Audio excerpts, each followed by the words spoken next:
international colors put on a show in the center of the pitch. Ramatu Ibrahim Boubacar, wearing Nigerian flags from head to toe, said they have the right to choose the partners they want and that France must respect this choice. Boubacar added that for 60 years Nigeria have never been independent, only since the day of the coup d'etat, adding that the country fully supported the National Council for the safeguard of the homeland.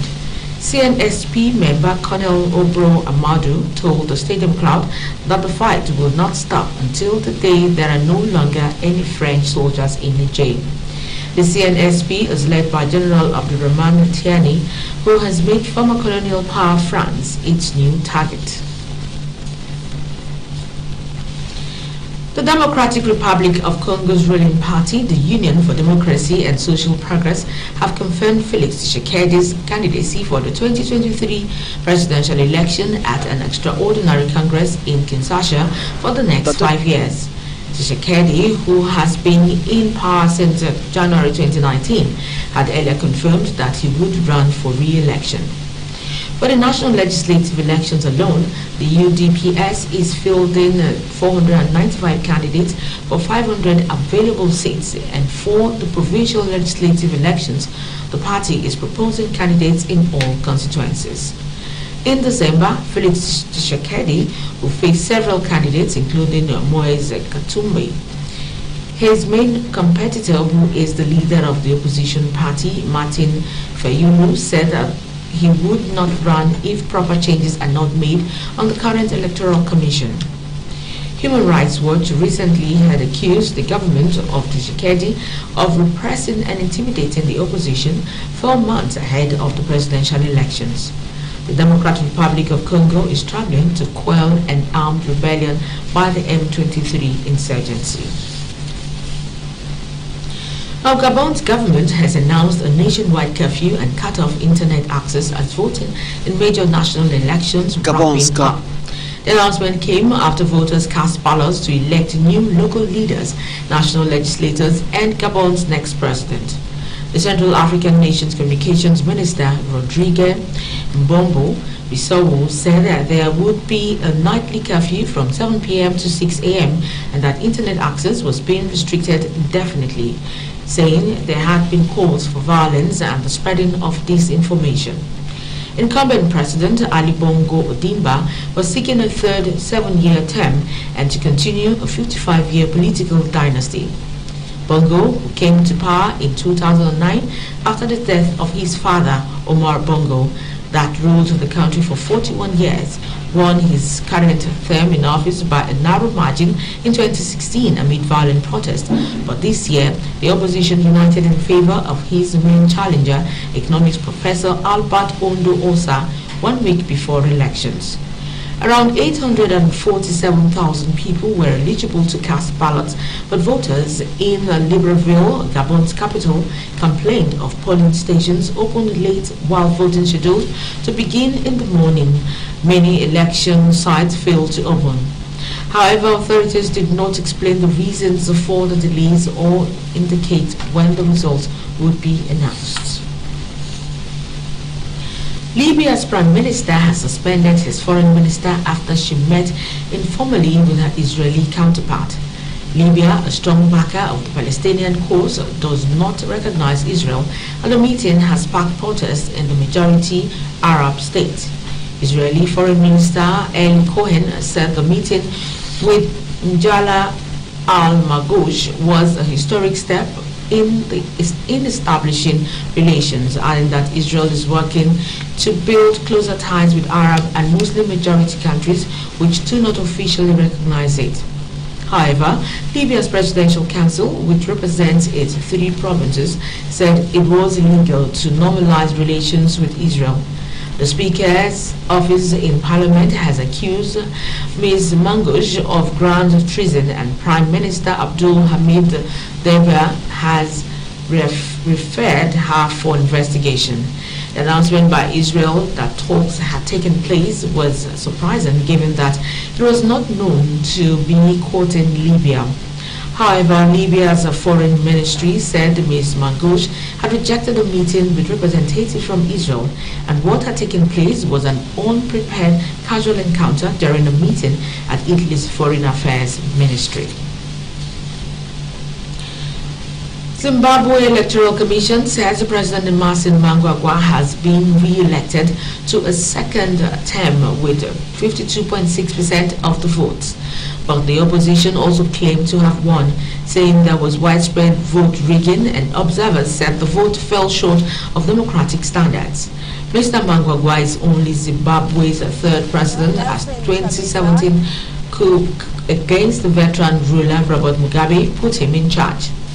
Zimbabweans still face high inflation, poverty, and a climate of fear. Reports say when he first became president, Mr. Mnangagwa, known as the crocodile for his ruthlessness, promised a new start for his country's people. Vowed to guarantee human rights also appears hollow, with little changing in his regard since Mr. Mugabe's departure. The Zimbabwe Electoral Commission said Mr. Mnangagwa's main challenger, Citizens Coalition for Change candidate Nelson Chamisa, secured 44% of the vote.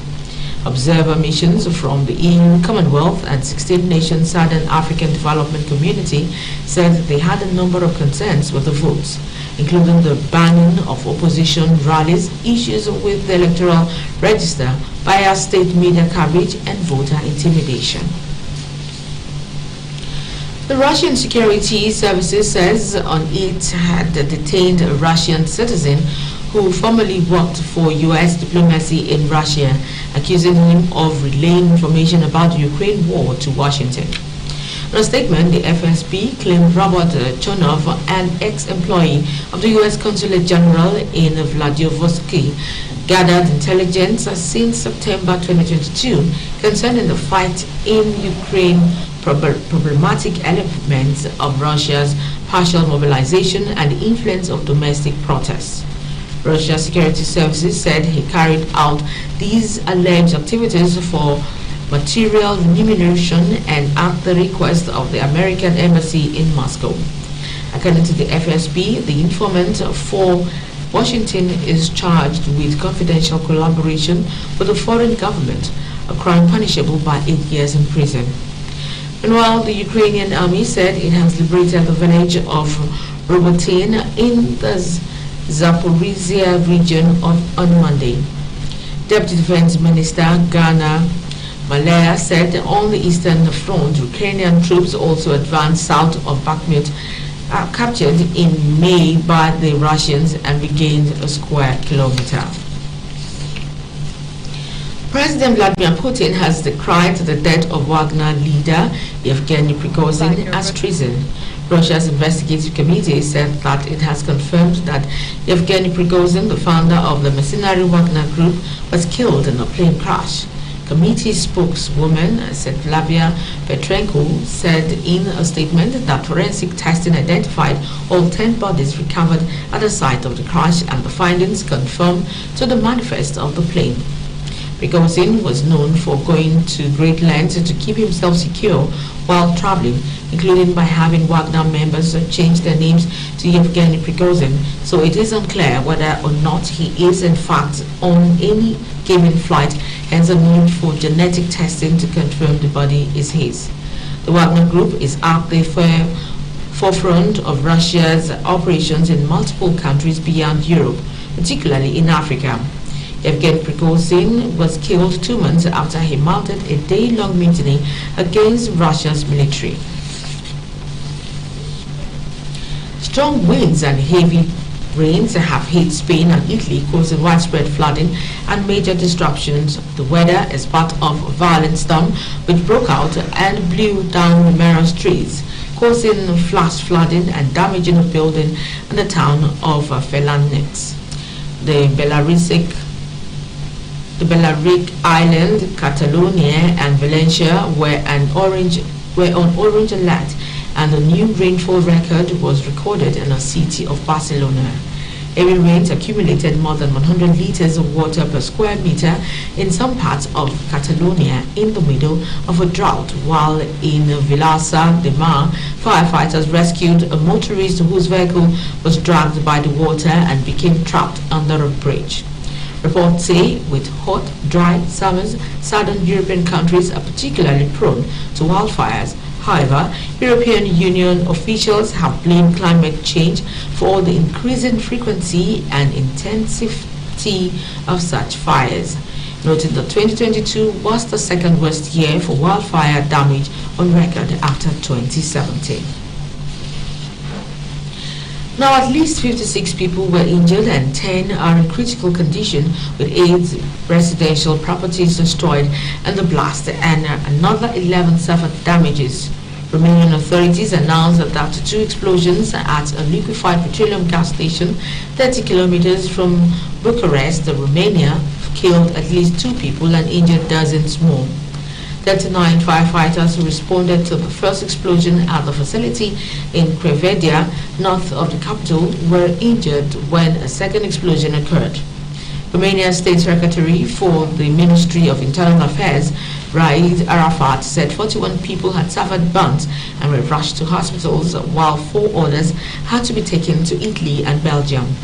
Authorities have yet to announce the cause of the explosions, but the facility was subject to a closure order for reasons that remain unclear. But the emergency department has warned that there is still the risk of more explosions as 1 tanker is still in the area. Romanian President Klaus Iohannis, who lamented the tragedy on Facebook, called for an investigation. All of Spain's national women's football coaching staff, except for the chief, have stepped down after RSTV President Luis Rubiales kissed player Jenny Hermoso on the lips after her team's victory in the World Cup final.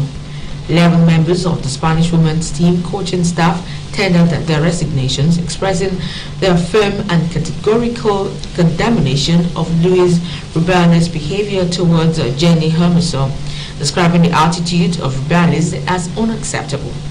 Without his deputies, coach Jorge Vilda, who remains in place, in a statement has distanced himself from Rubiales, saying he regretted that the victory of women's soccer has been tarnished by the inappropriate behavior shown. The international football body FIFA suspended Rubiales from all football-related activity for 90 days, pending inquiries, a decision that has won support from the Spanish government. Rubiales faces inquiries by FIFA and the Spanish Football Federation, but can only be forced out by a legal verdict. Meanwhile, 81 Spanish players, including all 33 world champions, vowed to go on strike, refusing to play until Rubiales is removed. And now, to end the foreign tidbits, take a quick look at some of our top stories. Emerson Mnangagwa, known as a crocodile, has won second term as Zimbabwe president. Democratic Republic of Congo's President Felix Tshisekedi is set to seek re-election